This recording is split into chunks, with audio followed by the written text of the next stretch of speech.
Hi, my name is Paul from WarmCarNow.com and channel WarmCarNow. I'm producing this video in response to a video that was posted on November 6, 2017 by Dealer Specialty Services of PA. You made several outrageous claims.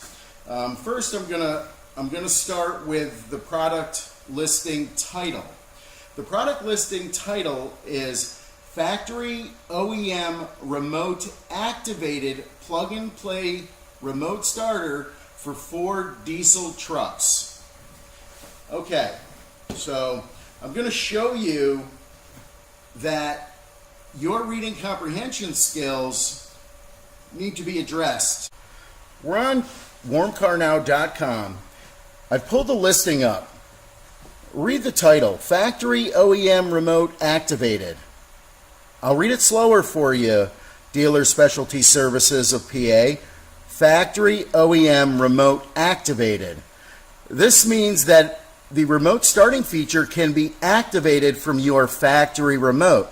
It doesn't mean that the item is a factory OEM remote starter.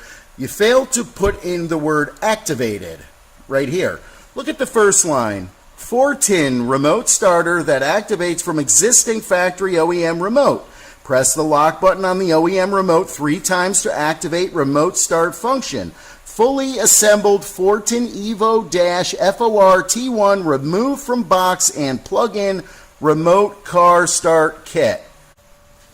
Okay, now that we've clarified that someone at Dealer Specialty Services of PA cannot read, and I am advertising the product as a 4-tin T-harness, not an OEM Ford product, I'm going to move on to the next of your outrageous claims. And I want to just touch on this. First of all, you put your customers' information on the internet. If you ever put my information on the internet, I'd have to break my foot off in your ass. That's a no-no.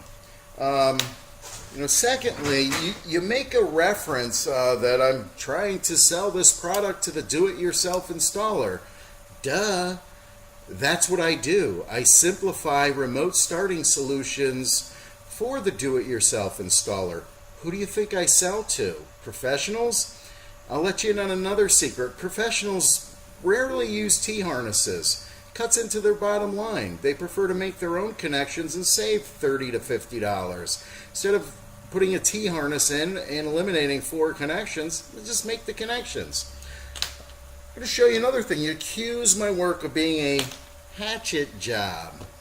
Okay, nothing that I do is a hatchet job. I'm going to make this challenge.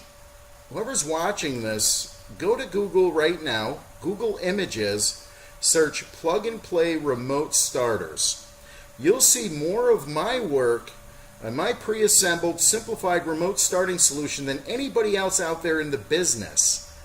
Go ahead and do it. I want you to do it. I'm going to show you another thing. If you couldn't figure out the system that I sent you, you would never figure out how to install the product in its raw form. When you get the product, you get it in a package like this.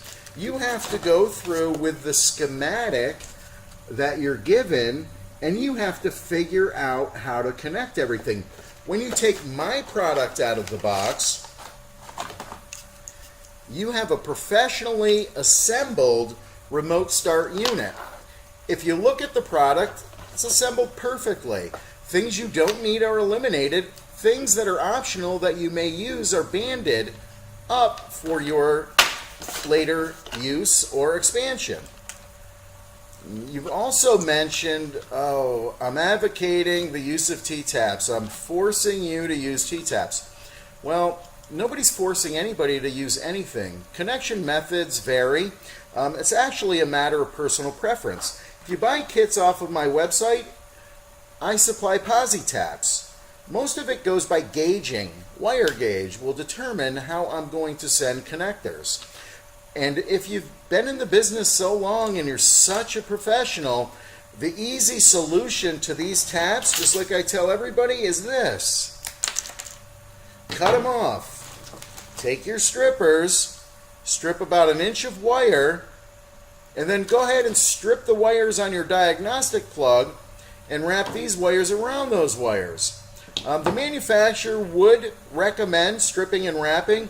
Actually, Fortin does not even recommend soldering these connections, and I do a lot of soldering on CAN connections. So, connection method, that's a personal preference. I'm not forcing anybody to use anything. You can use what you want. I send T-taps as a plus on the install, so that if you want to use them and you don't want to maim up your wires, you can go ahead and click a T-tap on there and plug in. I know shops, all they use is T-taps. Not my shop, but there are shops in the area that just exclusively use T-taps. I don't agree with it. I do use them in some instances. Okay, so I'm going to touch on another thing here. As you complain, oh, I got to figure out the parking lights myself. This is what's called a schematic. Again, this has all the information that pertains to the parking lights. FYI, Dealer Specialty Services of PA, the parking lights are in the passenger kick panel. If you can't read this schematic, I would suggest steering clear of doing the parking lights, as they're done at the BCM and you could cause significant damage if you don't know what you're doing. So, Dealer Services or Dealer Specialty Services of PA, stay away from doing the parking lights. You'll probably still be there trying to figure it out. Now, you know, I have a couple other claims of my own, but they're not outrageous like your claims. First of all, this whole plug-and-play business has spawned a bunch of know-it-alls that really don't know what they're doing at all. They're walking over, they're grabbing a T-harness, and they're plugging it in. Woo! I could train a chimp to do that. My videos at least educate the consumer on how to put in a remote starter, and they have content. I've looked at your channel, Justin. You have crap on your channel. You have about 30 minutes total. You have one video on a caravan that's 17 minutes long. It's a joke. I'm looking at it, I'm laughing to myself. Oh my God, is this guy for real? You might as well just erase your channel. There's no content there. There's nothing that you're going to show me. If you have a video that's 3 minutes long, minute and a half, I'm not even going to click on it. I don't want to see you standing there with a remote showing me how to activate a remote starter. I could care less. Your channel sucks. You have no business going on and bashing anybody. You should look in your own backyard, because I have another accusation, and that accusation or claim is you are not a remote starter installer, and you have not been installing remote starters for the past 25 years. If you were, you'd have more than 17 minutes of a bullshit video. You have nothing, no content. I Googled you. I looked at your other videos. You put on crap accessories. I won't even touch accessories, aftermarket car accessories. They suck. I won't even put them on. It's a joke. You are a joke, my friend. For you to bash me is total outrageousness. You're going to be sorry when you see this video.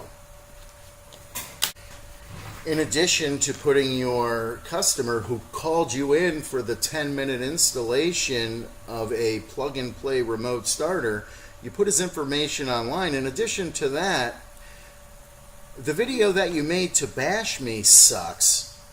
Really does. I mean, I can barely hear you. You're only showing your fingertips. I don't want to look at your dirty fingertips. You know what? If you're going to bash somebody, do it right.